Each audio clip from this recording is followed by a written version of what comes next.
Welcome to my new blog post 30, and this blog post is continuity of the project success measures.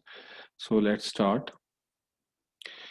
So when we talk about more success measures, we need to understand that project success may include additional criteria linked to the organizational strategy and to the delivery of business results.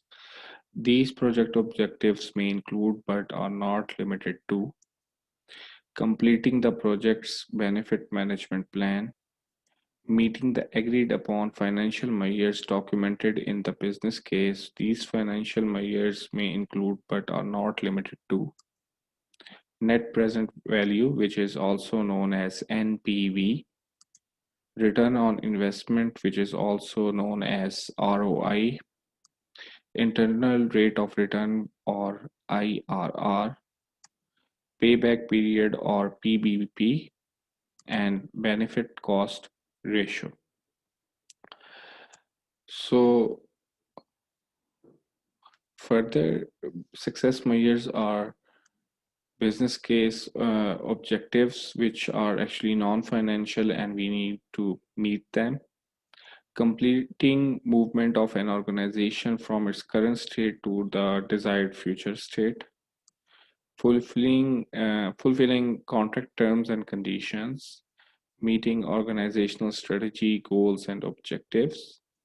Achieving various stakeholders' satisfaction goals, acceptable customer and user adoption, integration of deliverables into the organization operating environment,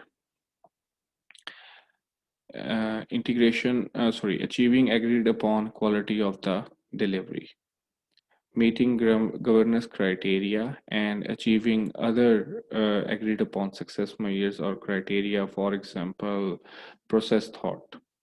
So we need to understand that the project team needs to be able to assess the project situation, balance the demands, and maintain proactive communication with stakeholders in order to deliver a successful project.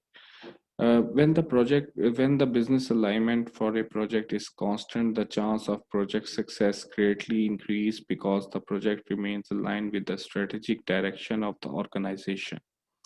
It is possible for a project to be successful from a scope, schedule, budget point of view, and to be unsuccessful from a viewpoint. This can occur when there is a change in the business needs or the market environment before the project is completed. So coming towards our star question, the project team needs to be able to access the what with the stakeholders in order to deliver a successful project.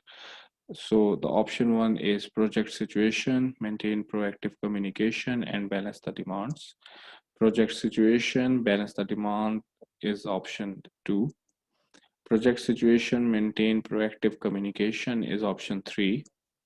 Number four, balance the demands and maintain proactive communication. So answer lies in the video. So you need to listen the video very carefully and you will get the answer.